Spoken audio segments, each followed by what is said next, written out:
All rise and come to order. Court is back in session. Judge. What? Your Honor, did you want us to do motions for judgment of acquittal now, or you wanted to put After rebuttal. Okay, okay. Judge jury. All rise for the jury.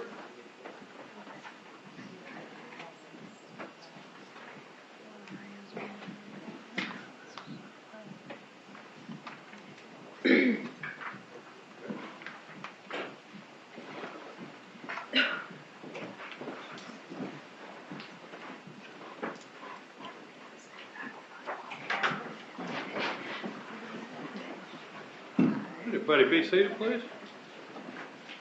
All right, I told you we would have the state's case, the two defense cases, and then opportunity for rebuttal. This is the state's opportunity for rebuttal. You may call your first witness, Mr. Captain. Your Honor, the state recalls Sergeant Christopher Corbitt. Okay.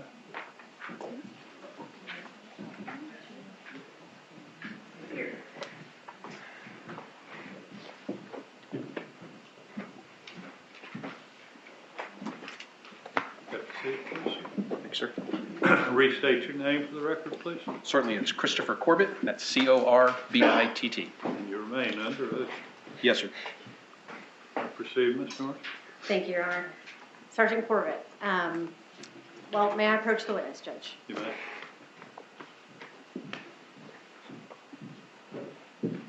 I'm showing you what I've marked for identification as State's Exhibit 193. Do you recognize that document? I do, yes. What is contained in 193?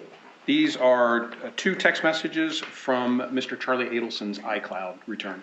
And are they accurate messages from his iCloud account based on your review of that subpoena response? Yes. I'd enter State's Exhibit 193, Your Honor. Any objection? To be admitted. No, Your Honor. Okay. Now I'm showing you State's Exhibit 194. Do you recognize that document? Yes, I do. And do you recognize it in the same way that you recognize State's Exhibit 193? Yes, I do, from Mr. Adelson's iCloud return. And is that an accurate portion of the text messages from that account? Yes, it is. State offers State's Exhibit 194 at this time? Is it also a text message? Yes, sir. Is there objection? Not from Mr. Garcia. No, Your Honor. All right, 194 will be admitted. Now I'm showing you State's Exhibit 195.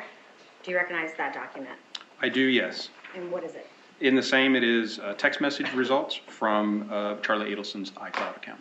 And are those accurate from the search warrant response from the company? Yes, they are. The state offers into evidence State's Exhibit 195. Objection? Not from Mr. Garcia. McBannel. No, Your Honor. They'll be admitted. Finally, I'm showing you State's Exhibit 196. Do you recognize that document? Yes, I do. How do you recognize it? Again, the same text message from Mr. Adelson's iCloud account. And are those accurate based on your review of the account? Yes, they are. I'd offer into evidence State's Exhibit 196 at this time. Any objection? No, Your Honor. Not from Mr. Garcia. No, Your Honor. Be admitted. If I could point out one thing on State's Exhibit 195 and 196, you'd agree with me there's some yellow highlighting on that? Yes, there is. And that was done by not Charles Adelson or Catherine McBanola. That was just... That's correct, yes. Permission to publish, Judge? You may.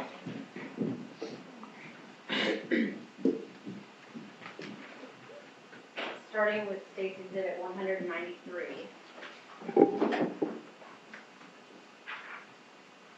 Can you tell the jury who this text message is from? It would be incoming from Ms. McBanow's number. To Mr. Adelson? That's correct. And what is the date of this text message? It will be May 19th of 2015.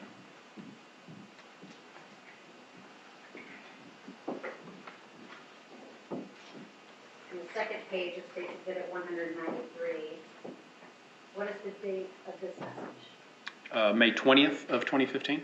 The following day? Yes. And who is the message from? Again, from Ms. McBanow's number. To Mr. Adelson? Yes. And is she again inquiring about the white hand? Yes.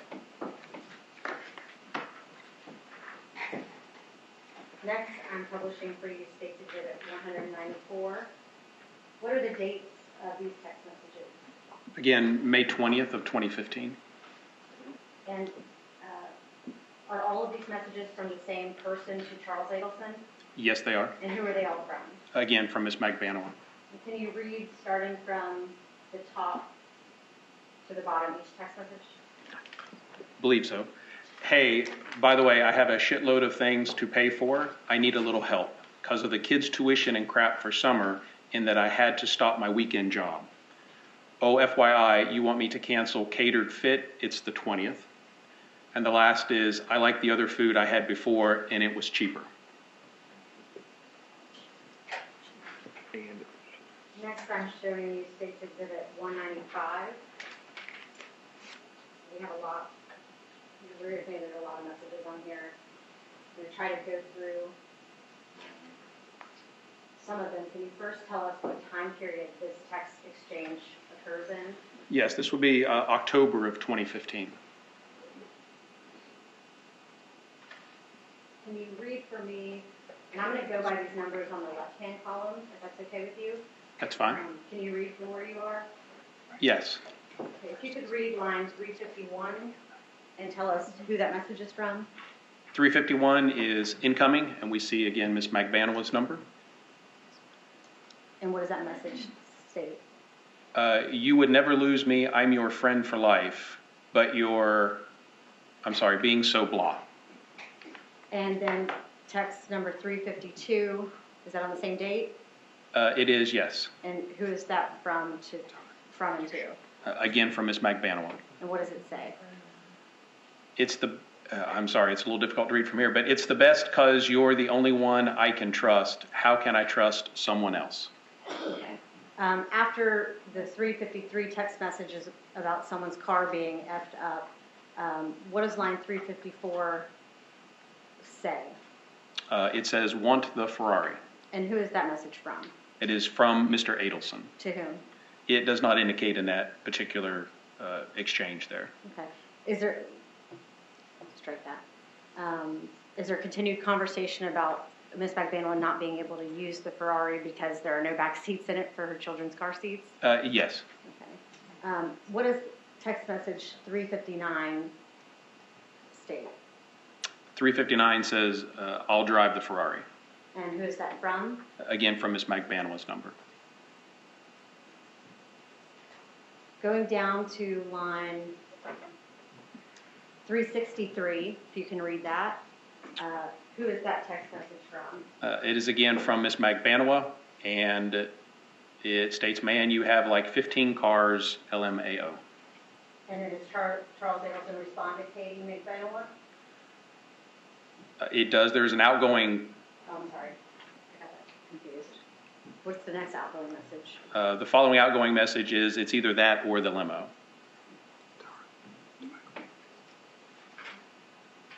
Finally, on State's Exhibit 196, I want to focus on the top top four messages. What are the dates of these text exchanges? That would be November 25th of 2015. Starting with line 883, who is that message from? Again, that is incoming from Ms. Magbanowa. And again, this is all Charlie Adelson's iCloud, right? So That's correct. incoming to him. And what does the message state for 883? Can you believe how embarrassing my card declined in Old Navy because I put an 800 hold on my rental? And then in line 885, is that another incoming from Catherine Magbanowa to Charles Adelson? It is, yes. And in that message, the jury can read it. Does it discuss she wasn't able to pay for the clothing that she attempted to use the credit card for? That's correct. And how does Mr. Adelson respond in line 886 to Catherine Magbanowa? That message says, I got you.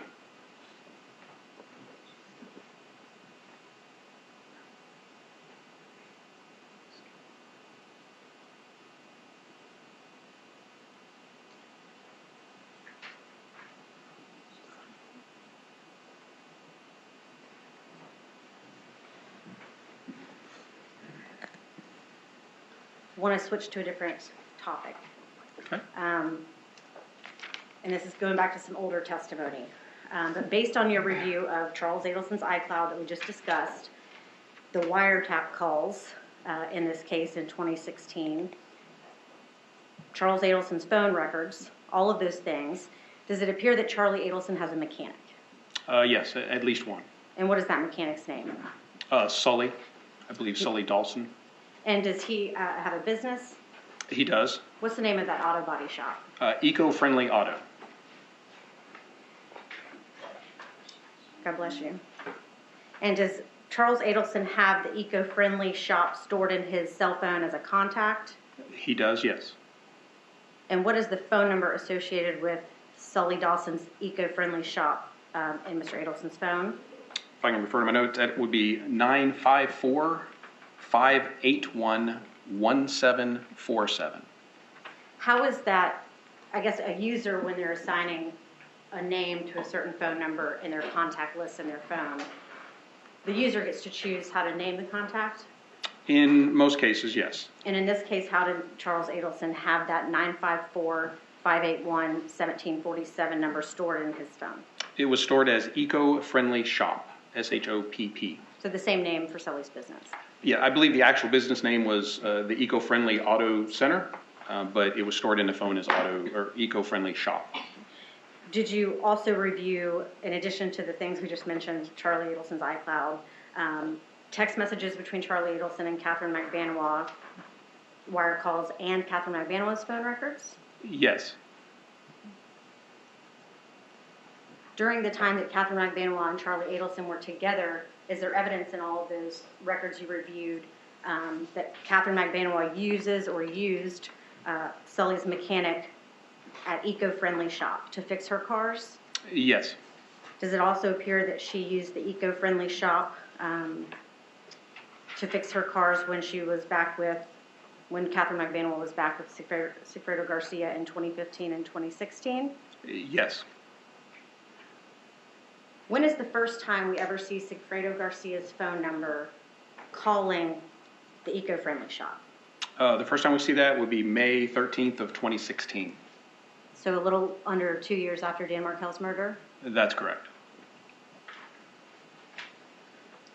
Are you familiar with a wire call labeled, I think it's been introduced and played for the jury as wire call RR, and for your reference that would be call number 2653?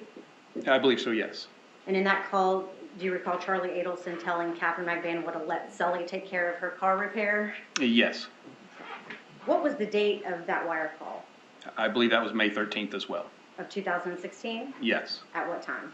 I believe just after 4 o'clock, 4:06 p.m. And is this the first date we ever see Sigfredo Garcia's phone records indicating he ever made a phone call to the Eco-Friendly Shop's phone number? It is the same day, yes. And was it after that wire call where Charlie Adelson tells Catherine McBanois to take her car to Sully? It is, yes. And what time do we see Mr. Garcia's handset calling the Eco-Friendly Shop? That's, I believe, just after 5 p.m. And do you know, based on the records, what prompts him to call the Eco-Friendly Shop's 954-581-1747 number? Objection, Judge. Personal knowledge. False speculation. Sustained, unless we lay some foundation. After the wire call RR that we just discussed, does Catherine McBanois send a text message to Sigfredo Garcia directing him to call Eco-Friendly Shop? Yes, actually to have the mechanic where he's at call Eco-Friendly. And in that text message, does Catherine McBanois give Sigfredo Garcia the Eco-Friendly Shop's 954 phone number? She does, yes. Is it only after that text message that Sigfredo Garcia calls that number for the first time? Objection, Judge. Overruled. Is it That, it is correct, yes. That's the first time. And how many times total does Sigfredo Garcia's handset call that 954 number for the body shop? We saw 3. And what were the dates of those calls? There were 2 on May 13th, the date we're talking about, and then there was 1 the following day. And the 2 on the 13th are after the wire call. That's correct. Did Sigfredo Garcia have that particular auto body shop's 954 number stored in his contacts? He did. And what was it stored as? It was stored as Sully Mech, M-E-C-H. Like abbreviation for mechanic? Could be, yes. And at the times of these exchanges in May 2016, is it your understanding Garcia and McVanwell were back together? Yes. Thank you, Sergeant Corbitt. I have no further questions. Cross Garcia. Just a second, Judge.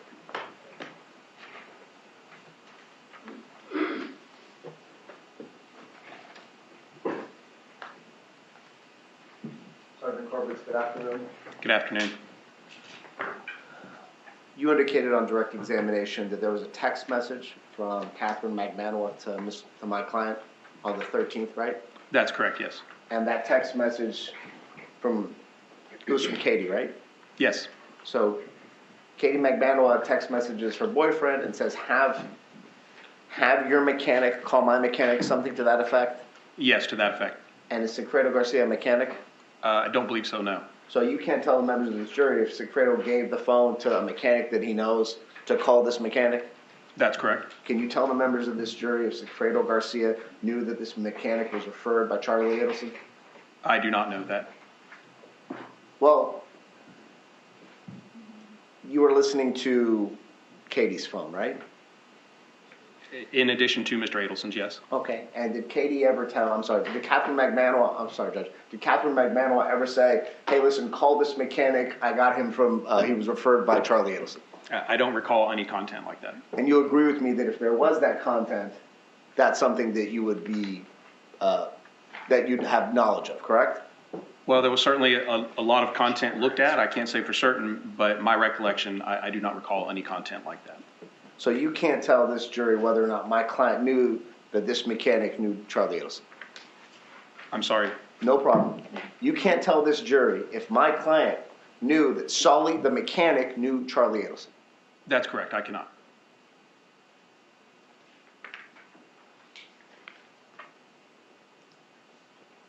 And you said there were 3 calls within about a 24-hour period?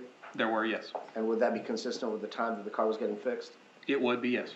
No further question. McVanwell. Yeah, sure, thank you. Sergeant, as I said, I think you're gonna get a trophy for having testified the most times.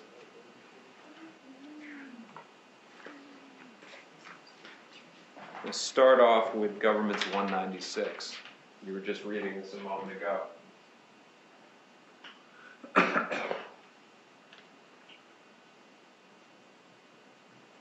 Now, you read to I got you, right? Yes, sir. Then they turned off the Elmo, right? I believe so, yes. Did they have you read the rest of the exhibit? Mr. DeCoste, just ask your questions, please. Again, we're not going to try to disparage opposing counsel. Can you read after I got you?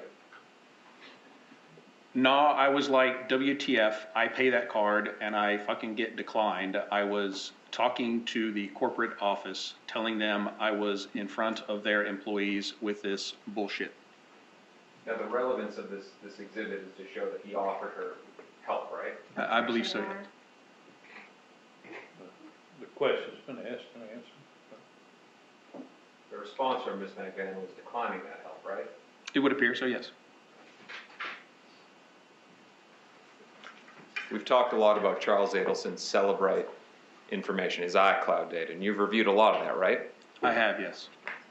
What's been pre-marked as 17? You guys have seen it. Is it in on okay, thank you. No matter the number.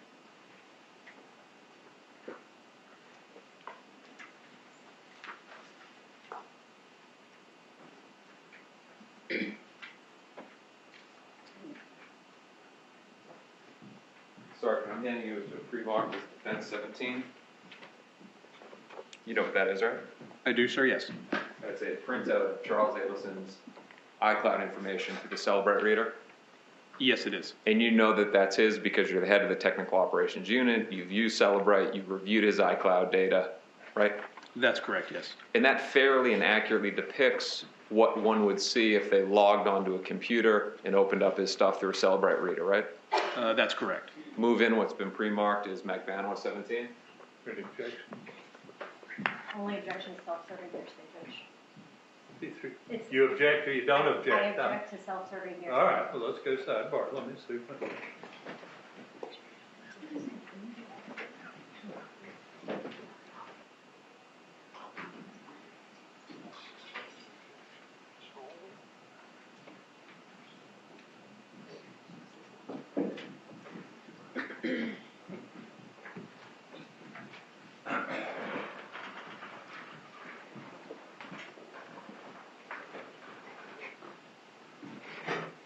Go ahead, Mr. Cox. Thank you, Your Honor. Sergeant, you presented some exhibits talking about loans from Charles Adelson, right? Yes. I'm handing you a pre-marked, and we'll go through the other one too. Pre-marked as Magbanua 18, you know what that is, right? Yes, sir, I do. It's another printout from Charles Adelson's iCloud information through the Celebrate reader. That is correct. And you know that that's his because you know the Celebrate reader and you know his information, right?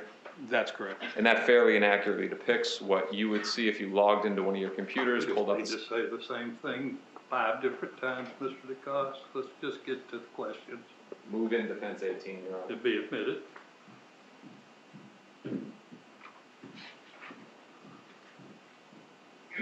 Sergeant, if you could for me first, explain who the parties are in this text message and the date. Certainly. The date at the top we see would be December 2nd of 2014. And the participants, we see Mr. Adelson's number and Ms. Magbanua's number When was the murder again? in July of 2014. So this would be several months later. It would, yes. Did you read that message? I can. By the way, I need a favor. Whenever you get a chance, I need to borrow from you. Response and who it's from? From Mr. Adelson? And what's the response? No prob, call you tonight. And what's next? Thanks, buddy. You know I'll pay you back. And is that a thumbs up emoji? It is, yes. And that's a response from Captain McBanua to Charles Adelson? That's correct. And does Mr. Adelson respond? And if so, how does he respond? He does, with no worries, I know you're good for it. Is that the entirety of this exhibit? It is, yes. Now, of course, you wouldn't know if he actually did lend her money, how much the amount was, whether it was paid back. You wouldn't know that information, right? I would not. Any of you has been pre-marked as Magbanua 17? Another Celebrate reader printout? It is, sir, yes. Move in what's been pre-marked as Defense 17? To be admitted. Sergeant, with your assistance, we can do the same thing. Date and parties? We see the date of this being November 18th of 2014, and the parties again, Mr. Adelson and Ms. Magbanua. Is this now closer to the date of the murder? This will be after the date of the murder. Well, in relation to the last exhibit that we had. Yes, I believe so. So this is a couple months after the murder date. 4 months after, yes. If you could read Catherine's message to Charles Edison. OMG, I have a bad news, FML. I have to take it back tomorrow, but the parts alone is expensive for both, so I need a loan buddy. With a frowny face. Another message from Catherine to Charles? Yes, I can. If you can read it and sound out that first word for us. I'll try. Why, imagine if I took it to another mechanic. Response from Charles Edison? I just texted Sully my CC. Would you, in your lay opinion, would that be a credit card? It would be consistent, yes. And is this another message from Charles Edison to Catherine? It's from Charles Adelson. I can tell that, but there's not a to from this. And if you can read the message? I'm in surgery, and I have already texted him a pic of the card. I know you will pay me back. I trust you. All right, so the time of this is 3:20:05, and I know that's UTC time, so it's off, we gotta add, what, 2 hours to that, so it's 5:20? Actually, that seems to indicate a UTC -6. We are, well, at that time, we would be UTC -5, so we need to take an hour from that. Daylight savings. Yes. All right, and if you could explain to me the difference in time in between I just texted Sully my credit card, is that about 10 minutes? It is, yes. And the prior message is from Catherine is about 5 minutes? Yes. Do you have any reason to believe that the responses from Charles Adelson were not in response to Catherine McMahon? I do not. And again, you don't know what, if anything, was done. I do not. You may or may not have text messages from Charles Adelson to Sully with respect to, sending over the credit card and making the payment? Correct.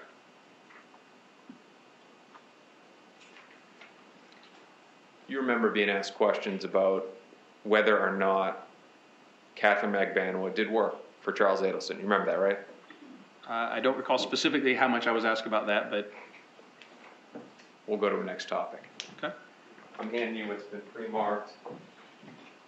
Defense 19. It's another Celebrate printout for Charles Adelson, right?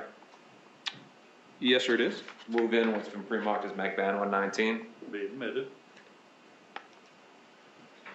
Sergeant, you remember being asked questions about tooth whitening?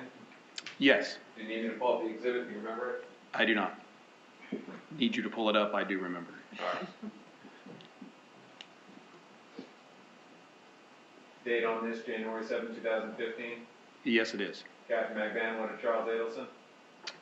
It is, yes. And the message, nice seeing you. I love your parents. They are too cute in what looks like a face with sunglasses. Yes. Your Honor, I promise I'm not trying to make it difficult to see. It's just a little grainy. Response, your dad is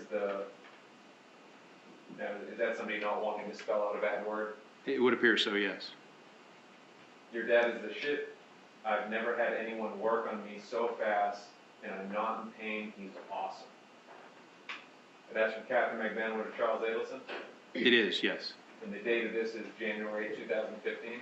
January 8th, yes. From these messages, in your lay opinion, does it appear like she's had some dental work done? It would appear so, yes. Message from Catherine to Charles Adelson, like I'm not scared to get work done. He was so fast and he was too funny when he was working on me. And that's a complete exhibit, right? It's all the pages that you have, yes, sir. Now again, the date of that's January 8th, right? It is. I'm going to show you now Defense Exhibit 13. And if you could read for me the date of that charge and where it was charged to. It appears to be January 8th of 2015, and it would be the Adelson Institute, Tamarack, Florida. Possibly paying for the dental work that she just was referencing in the text message. Possibly. Let's go to Sully now. Do you know when Sigfredo Garcia met Sully? I do not. Do you know when Charles Adelson met Sully? I do not. During the course of this case, there's been talk about burner phones and additional phones. Do you know if Sigfredo Garcia had an additional phone? He did have an additional phone, yes. Do you know how many? I do not. Do you know whether he had Sully's number stored in any of those phones you don't know about? I do not. What about Charles Adelson? Any idea how many burner phones he has, if any? No. Whether Sully's number is saved in any of those phones? No. With the phones that you do have, did this prosecution ever ask you to do any of the maps, seeing if anybody was in the same location at the same time? Yes, with all the phones that we have, we did a lot of seeing who was where at different times. What about phone number for Sully, the 954 number? No. Has anyone at your police department, at the Tallahassee Police Department, ever gone and interviewed Sully? Not that I'm aware of. One brief second, Your Honor. Being told I'm done. Thank you, Your Honor. Redirect.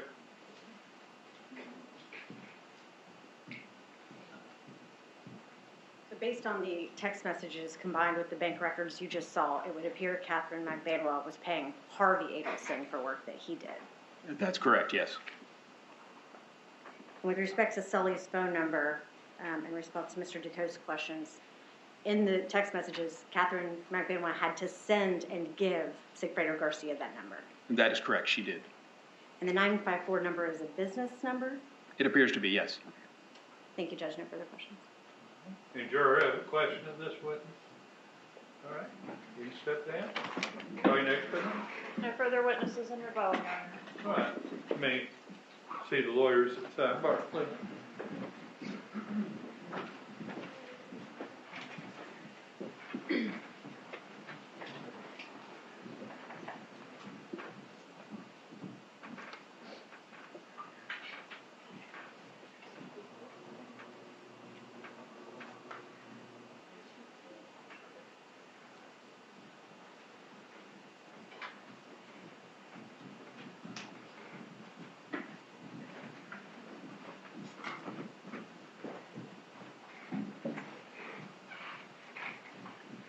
Okay, so that means you've heard all the testimony you're going to hear. The next thing I'm going to do is speak with the attorneys. We've got some legal work to do. We do provide your instructions to you in writing, so we have to get that finalized. There's no sense y'all sitting in the jury room while we do that. The next thing that's going to happen is I'm going to instruct you on the law, and you'll hear a closing argument from the attorneys. We'll start with that first thing in the morning. When you come tomorrow, you need to pack a bag for an overnight stay. If deliberations are not concluded, we will be putting you up in a hotel tomorrow night. So bring a bag with you with enough for an overnight stay. You won't be totally isolated. I mean, you'll be able to call home and so forth but you will be sequestered so that we can make sure nothing untoward happens now that we're almost to the end of things. So again, tomorrow, 8:45, and throw a bag in the car or bring a bag with you with enough for an overnight stay. And if you want to change of clothes for the next day, a change of clothes. Anybody have questions about what's going on or what's expected of you? And I mean, you may well resolve it tomorrow, but if you don't, the rules require you be sequestered until we get a verdict. Yes, ma'am? So we will be sequestered for the weekend if we don't reach a verdict? For the what? For the weekend if we don't reach a verdict? If you don't reach a verdict, but I mean, you're going to have this tomorrow afternoon.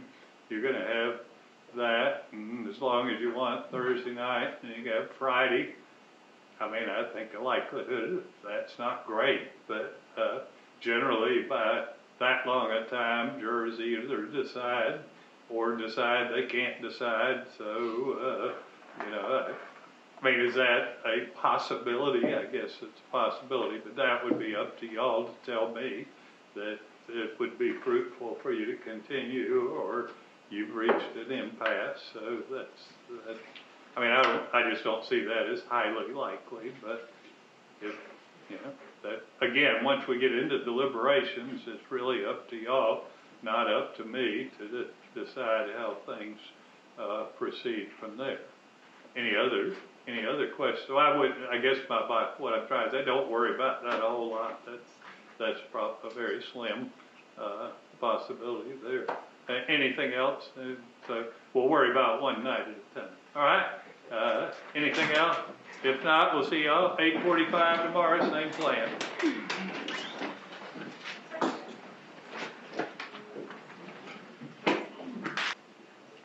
All right, everybody be seated. Garcia, want to be heard on motion for judgment of acquittal.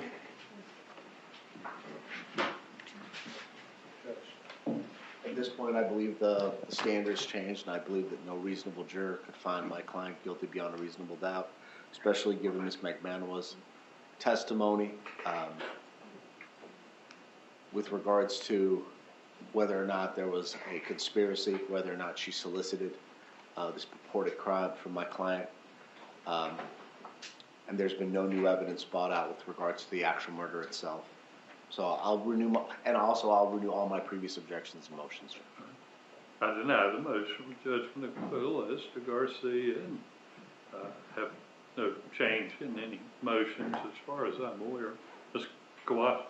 Thank you, Judge. We, on behalf of Ms. McBanwell, we do renew all previous motions and objections, and at this point, since the state has rested, and so as a defense, we would make our second motion for judgment of acquittal as to the 3 charges. As Mr. Zanganeh has said, the standard has now changed, and it's our position that based on the evidence presented against Ms. McBanwell, that no reasonable jury could find her guilty of all 3 crimes charged.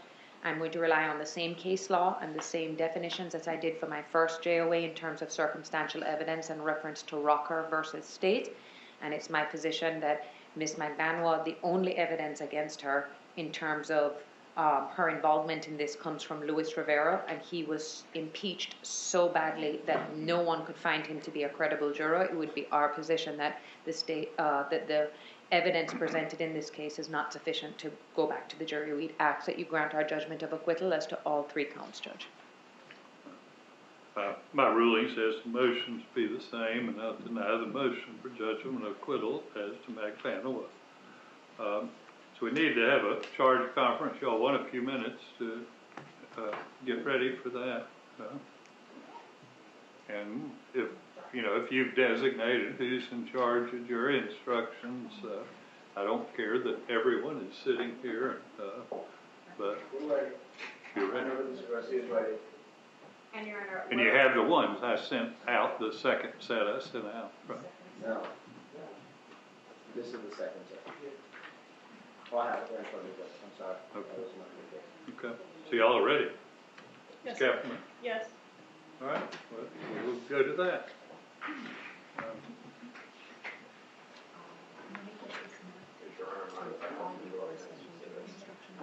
Do so quietly. I'm easily distracted.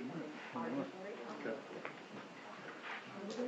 You have something, Ms. Kawhi? I'm going to mark it first, but we are requesting a special jury instruction as to circumstantial evidence. I've given a copy to the state, I've given a copy to Mr. Zanganeh, and I'm just going to mark one now for the court so that we can have it. Do you want me to wait until we reach to that portion of the jury instructions to make argument? Yeah. All right, we'll just kind of work through them then.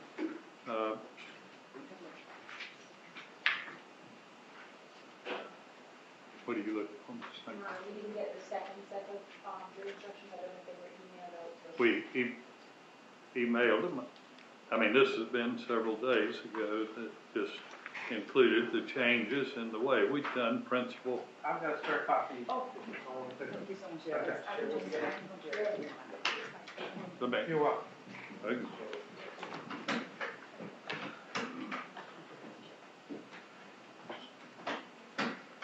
Actually, I didn't print out the second version either.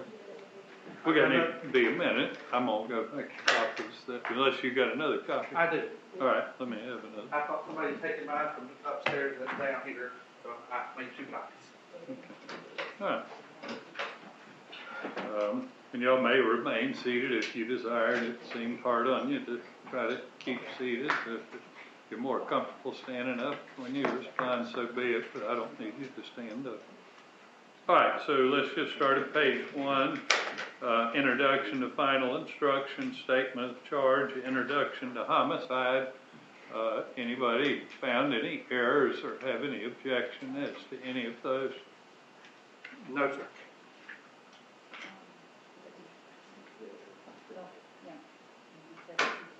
No, Judge, not for Mr. Garcia.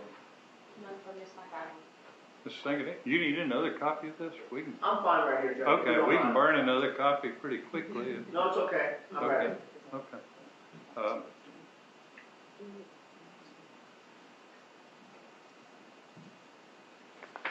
Second page, justifiable homicide, excusable homicide, let's take it through that. Anybody found any errors or have any objections? No, sir.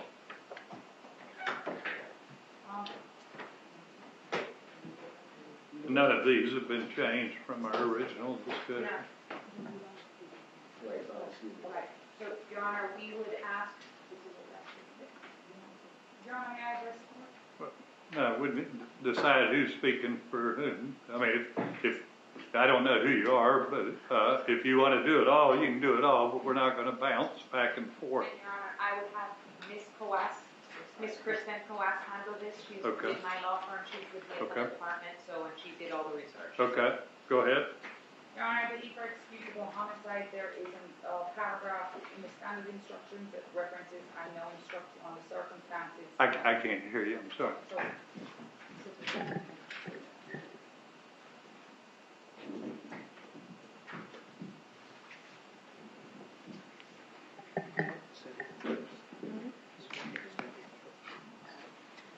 Your Honor, I believe for excusable homicide, which is jury instruction 7.1, there is a paragraph at the end after dangerous weapon that reads, I now instruct you on the circumstances that must be proved before it would be the defendant. May be found guilty of first-degree murder or any lesser included crime. It's just additional language, but it is listed. Right, I'm taking that out because Okay. it confuses things when we have multiple defendants. Generally, we put a defendant's name there. We're dealing with two defendants, and I felt like that confused things. So that's why that was removed. So let's go to first-degree murder, and on page 2, let's go through the elements first. Any objection to the way first-degree murder has been defined? Not for the state, Your Honor. Not for Mr. Garcia, Judge. Not for Ms. Magbano, Your Honor. All right. Any of the definitions? Anyone have any issue as to the definitions? They're just the standard instruction. No objection from Mr. Garcia, Judge. None for the state. Ms. None Clark? for Ms. Magbano, Your Honor. Okay. It's my understanding from our last charge conference that neither Garcia nor Magbanowa are seeking lesser included, but the state has sought the lesser included of second-degree murder and manslaughter.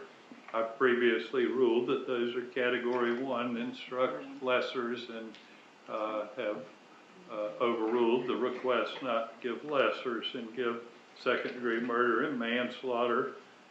Either of the defendants want to make any further argument on the lessers? No, Judge. No additional argument from Ms. Magbano, Your Honor. All right.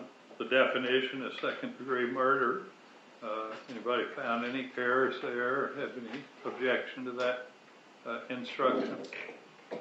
Not from the state. With regards to second-degree murder, Judge? Yes, sir. No, Judge. No objection from Ms. All right. Magbano. Manslaughter, anybody have any objection to instruction given on manslaughter? No, sir. Not from the state. Not for Mr. Garcia. Not for Ms. Magbano. Okay. Aggravation of a felony by carrying a firearm. Anybody have objection to that instruction? I had no objection. The only question I did have raised, because the word defendant is used several times in there, and we were narrowing it to Mr. Garcia. Should, Right. after each time defendant is used, should Mr. Garcia's name appear? I don't know that I don't think it confuses anything the way it is now. It just was a question I had, so I figured I'd raise it. Do you want me to say defendant Garcia every time? It gets a little burdensome, but we can do so if anybody's requesting that. Yes, Judge. I would actually agree with the state, Okay. Your Honor, just to Okay. clarify for the jury. Okay. So each place will say defendant Garcia where it says defendant, right? Yes, Judge. Yes, Your Honor. Everybody's in agreement for that? Yes, sir. Yes, Your Honor.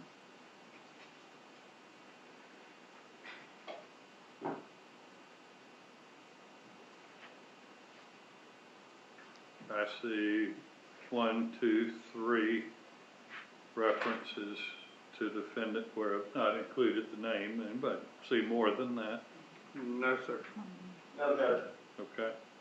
No, Your Honor. All right. Principals of the state had sought to have both versions of principle. I've fashioned an instruction that's patterned after the felony murder instruction that kind of does that. I'll hear any objections to that. No objections from the state, Your Honor. Judge, with regards to principle, I believe the government's theory only applies to the second.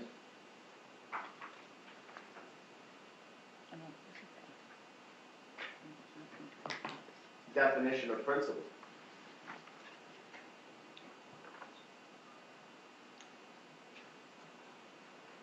So I would only ask for the second definition.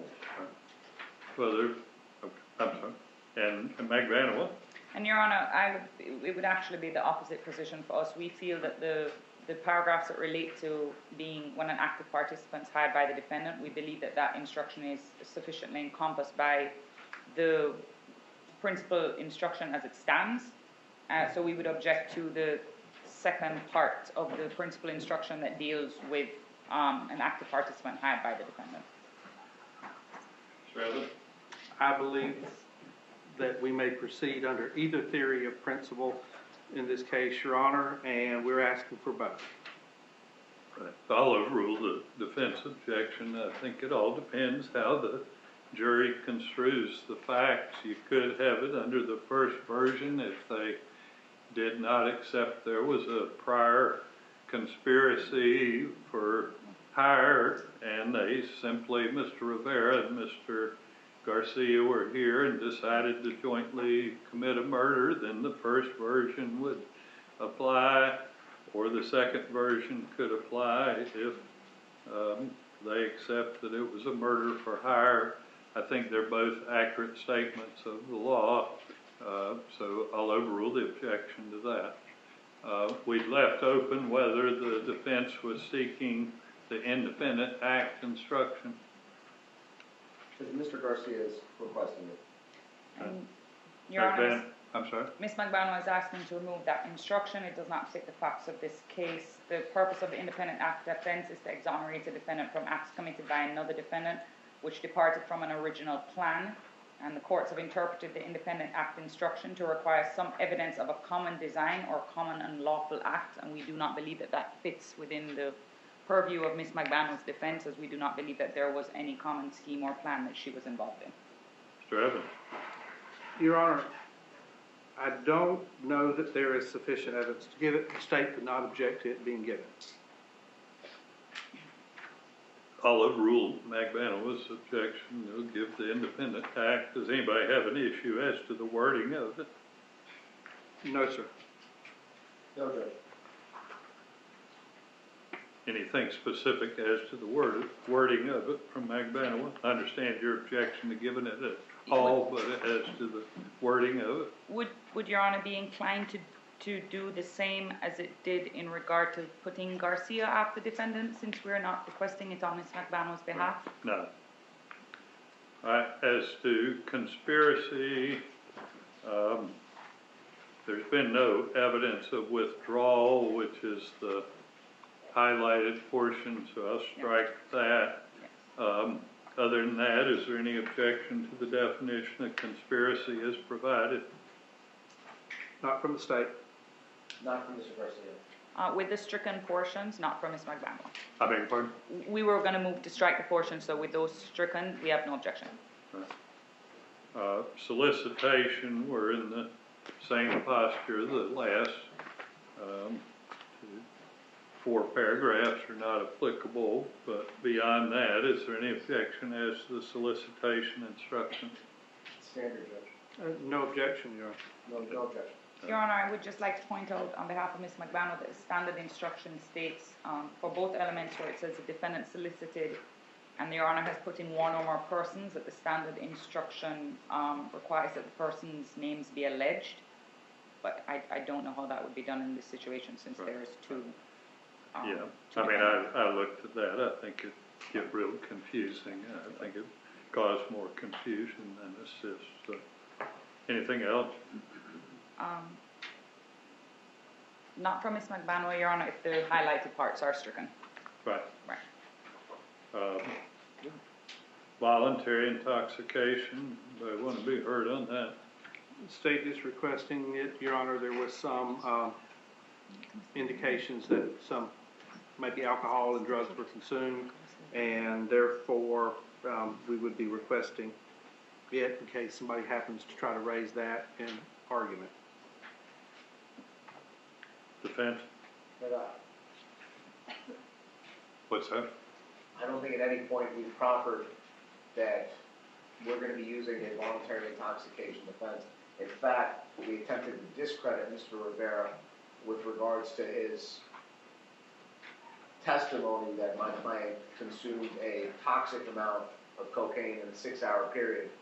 And that was also rebutted by Sergeant Downey's testimony that there was nothing suspicious about when he stopped Luis Rivera. So I think it would be extremely confusing. We're not making that allegation, at least with regards to Mr. Garcia. I haven't made that allegation in opening, and I will not be making that allegation in my closing. Your Honor, there's no evidence pertaining to Ms. McBanwell of any form of voluntary intoxication, so we would ask that that paragraph be stricken in regards to Ms. McBanwell.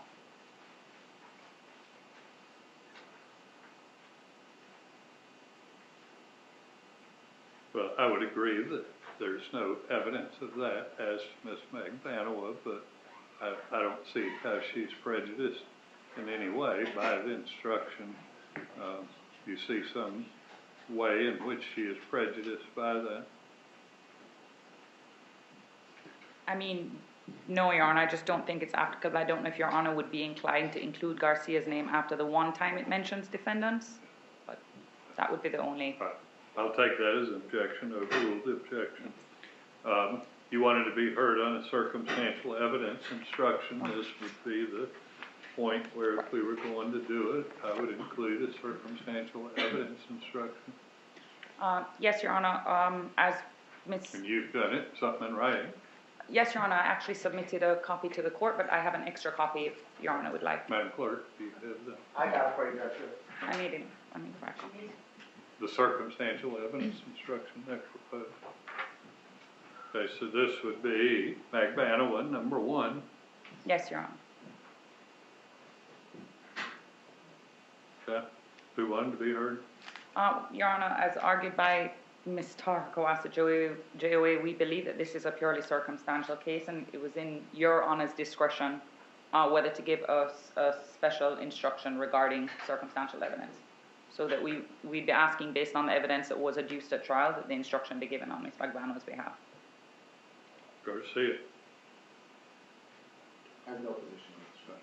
I don't deny the request to give this instruction. I think it causes much more confusion than it assists for the jury. So I'm simply going to write denied, the date, initial.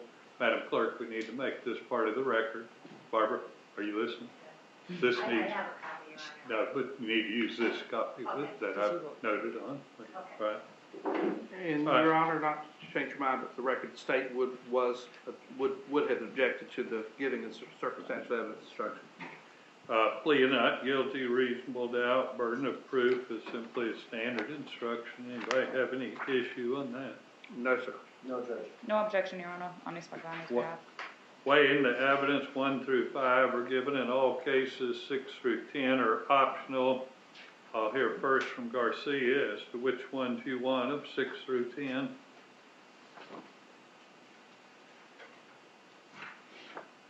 I want 6, Judge. Tara.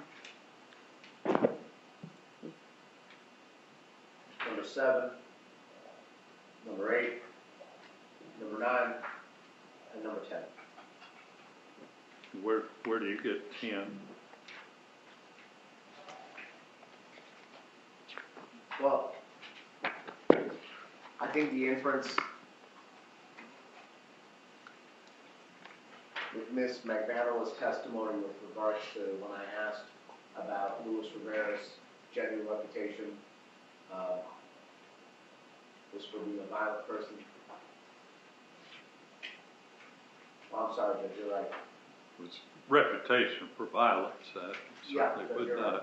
not have allowed general reputation. There is no such thing as general reputation, but Correct. anyway, McVanilla, Your Honor, we would ask for 1 through 9, and we have no objection to the striking of number 10. stay. We're in agreement, strike number 10, the rest are fine. Your Honor, if I may, the paragraph that begins, "You must consider the testimony of some witnesses with more caution than others," and it reads, Let me, we're gonna go through a Okay. paragraph by paragraph. I get easily mixed up. Let's not get me mixed up. The next paragraph, and we're just doing it paragraph by paragraph, whether the state's met its burden of proof is standard instruction. The next one is optional. Does the defense seek the law enforcement witness instruction? Yes. Yes, Your Honor. All right. State want to be heard on that. No, Your Honor, we agree. Expert witnesses, we had expert witnesses. I assume both sides are seeking that instruction? Yes, Your Honor. Yes, Your Honor. Okay. Yeah, that next paragraph sometimes needs cleaning up.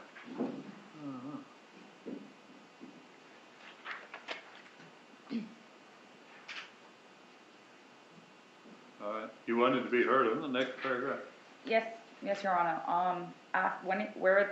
It reads, for example, a witness who claims to have helped the defendant commit a crime, comma, the standard jury instruction also gives an option, has been promised immunity from prosecution. Wendy Adelson was offered immunity from prosecution in this case, so we would be seeking the addition of that sentence.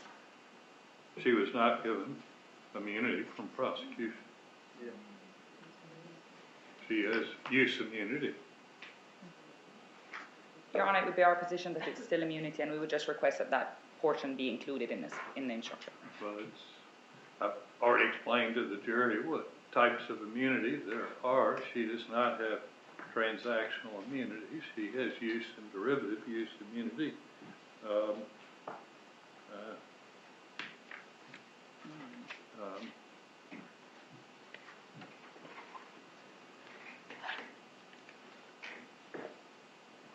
I don't know. What's your position, Mr. Evans? I don't believe that the defense is entitled to get it. I believe the court explained to you the immunity to the jury, that it's clear that she's just like any other witness. This immunity only allowed her not to invoke her Fifth Amendment right. It gave her no transactional immunity and didn't give immunity for her testimony in the sense that while it may not be used in the future, it wasn't that she had an option not to truthfully testify. So I don't believe that it would apply in this situation, and we would not be requesting it, Your Honor, and would object to it. Sure. Second it. So, it does say, or the standard does say, has been promised immunity from prosecution. It does kind of apply, because she is granted immunity from her testimony, from the prosecution being able to use it. I think that we need to be able to explore that, and then if we have a jury instruction to back this up, we're not going to give a misstatement of the law. The court's made it clear, but I think having the fact that she has been granted some sort of immunity from the prosecutor's office, it's something that we can bolster ourselves if it's in a jury instruction to indicate why she would testify the way she did. But it's not been granted by the state attorney. It's been granted by the court. The witness has been ordered to answer questions. She's not been granted any kind of benefit from the state attorney. Well, I understand that, but the state attorney's who subpoenaed her. Right. And the subpoena coming in, she was represented by counsel. She understands that nothing that she says in this case during her testimony can be used to against her in prosecution. I think it's applicable, Judge, but I think I think it's certainly something you can argue at the jury, but I don't think that's what is intended by this paragraph. This was a witness who refused to cooperate, not one who was worked out a deal to cooperate. She refused to cooperate. This is dealing with persons that some deal has been struck with. I don't think it's applicable. I'll consider it a little bit more. Let me I'll reread the standard, but at this point in time, I'm gonna overrule the request to add in immunity. Next paragraph's about child witness. We did not have child witness.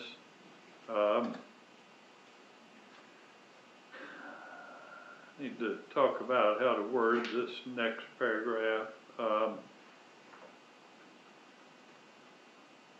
I would think we should just use the defendant's name, just say, Ms. McBanoa has become a witness. Her testimony should be considered like any other witnesses. Anybody have a better idea? Judge, are you gonna say Captain Ms. McManus or Defendant McManus? Because you did refer to my client as Defendant Garcia. I just don't want to be consistent. All right. Defendant McBanoa has become a witness. You should apply the same rules to consideration of her testimony that you apply to the testimony of other witnesses. Anybody have a problem with that? No, No, Your sir. Honor. Sorry, no, go ahead. No, sir. All right. Your Honor, my suggestion would have been to say, instead of her name, I would have just suggested to say one of the defendants in this case, but If you prefer that, that's maybe easier. One of the defendants. one of the defendants in this case has become a witness, and it would read. You okay with that, Mr. Evans? I'm okay with it, Your Honor.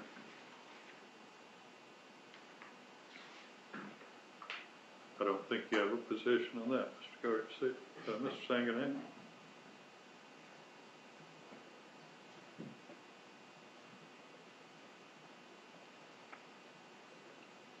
Well, Judge, yeah, that's fine. That's fine. What's your It's issue? just, if that would be the line of the way that we phrase things, then it should say, one of the defendants, when we're talking about aggravation of a felony by carrying a firearm, one of the defendants committed second-degree murder instead of Defendant Garcia. Right. But listen, that's fine, Judge. I'll retract my objection. I'm okay with it. All right. You want the paragraphs on defendant not testifying? I'm sorry, Judge, I lost my page. Yeah, okay, I got it. Okay. Yes, Judge. Both paragraphs? Correct. All right. Defendant statements, are you seeking that instruction, Mr. Sanganet? Yes. And I think we only had one by Mr. Garcia, correct? Yeah, it was entered in the evidence. So I'll say a statement claim been made by one of the defendants.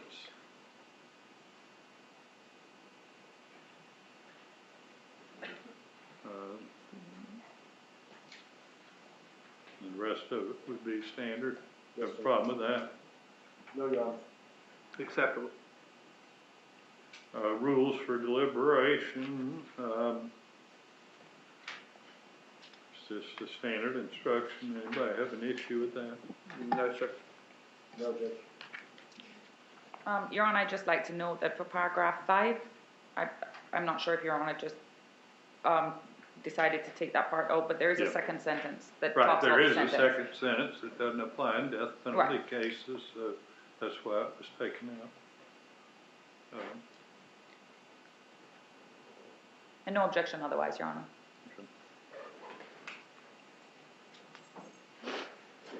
But, Your Honor, I hear no objection otherwise. Is she objecting to it being taken out?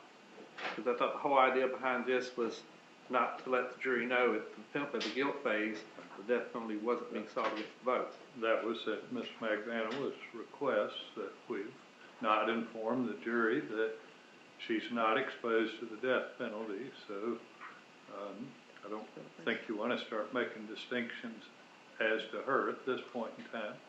No, Your Honor. So are you objecting to the way paragraph 6 is worded?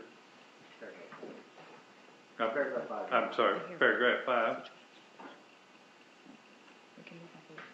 Your Honor, you can leave it as it is. Right, no objection. No objection, Your Honor. All right, you can say it, no objection. No objection. Doesn't hurt. All right. Cautionary instruction, simply a standard instruction, multiple counts, multiple defendants. The only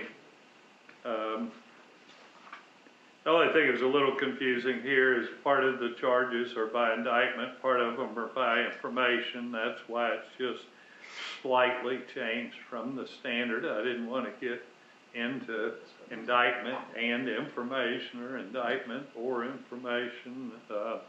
Anybody have a problem with that? No, Judge, not from Mr. Garcia. Not from the state. No objection from Ms. McBannel.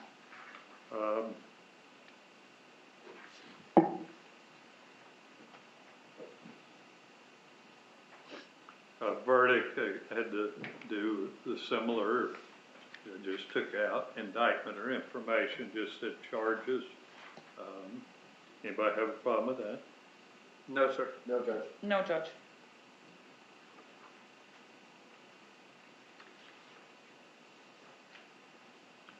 Submitting case to the jury,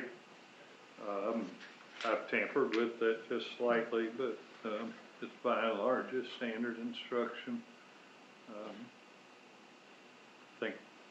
I think I've changed what they're supposed to do with their phones, and slightly about the evidence. I don't think there's anything of controversy there.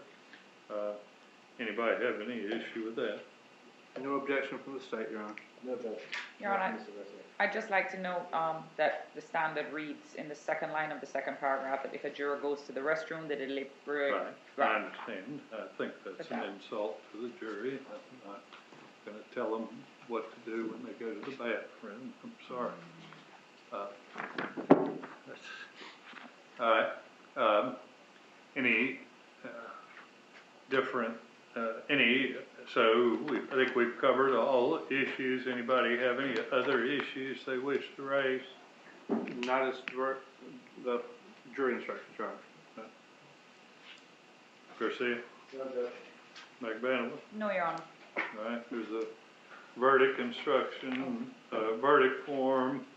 I took out reference to the enhancements on Miss McBannel's portion. Other than that, I don't know whether you got that. Did y'all get the revised version? Yes, Judge. It wasn't changed as to Mr. Garcia, so I didn't send a new one on Garcia, but I sent a new one on McBannel that took out the enhancement. I didn't bring it down. But, Your Honor,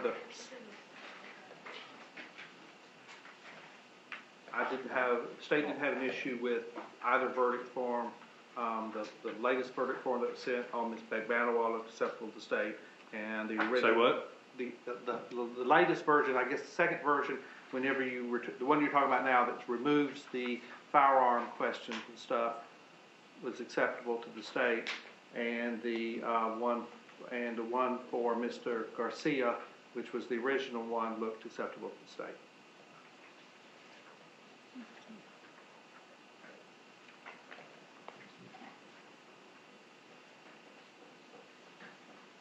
McBannel? No objection from Ms. McBannel to the verdict form. Garcia? Okay. All right. I want to get these totally finalized this evening before we leave, so I can go ahead and make copies, so I'm not having to do that in the morning. I'll do it. Probably take us about 30 minutes to have copies prepared. How do y'all want to do that? Y'all want to reconvene in 20 or 30 minutes, or what would you prefer? Did you email them to us, Judge? I can email them to you, but what I want to get it resolved this afternoon. Whether there's some issue with it, not be figuring it out in the morning. Why don't we reconvene in about 20 minutes? I'll have new copies for you. Okay.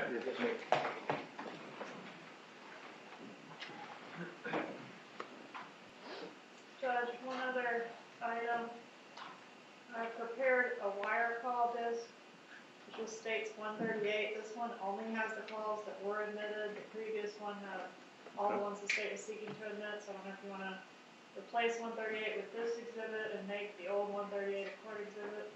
I assume the defense in agreement? Since it was y'all's objection, that was sustained. Yes, I have no objection to including that right?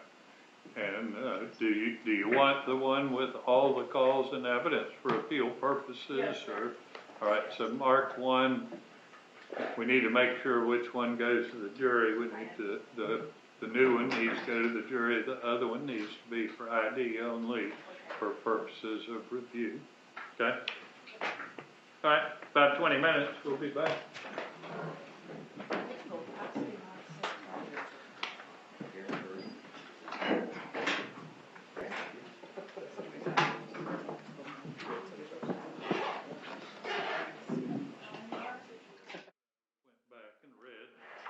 Weighing the evidence, I did go along with what McBanoa had requested. Neither way is exactly perfect, but there was also the other gentleman that assisted them up here that was never prosecuted. I guess wasn't any evidence he was promised anything, but he wasn't prosecuted, so you could argue that was a grant of immunity. So anyway, that's the only substantive change. Other than that, on paragraph 9, the weighing the evidence, I took out reference to the misdemeanor conviction. We have had in testimony of misdemeanor conviction. I think other than that, there were just the technical changes that had been agreed upon. Anybody found anything they've got a problem with? All right, and the verdict form, y'all looked over those, they're okay? Yes, sir. Yes, sir. All No right. objections from. All right, so we will finalize them, make copies. We'll see y'all in the morning at 8:30. 8:30 tomorrow, Judge? Yes. See you then. Good night, guys. See you tomorrow. Good night, guys. Good night. Good night. No, just give me a pen to get this right. This is a creep, I know.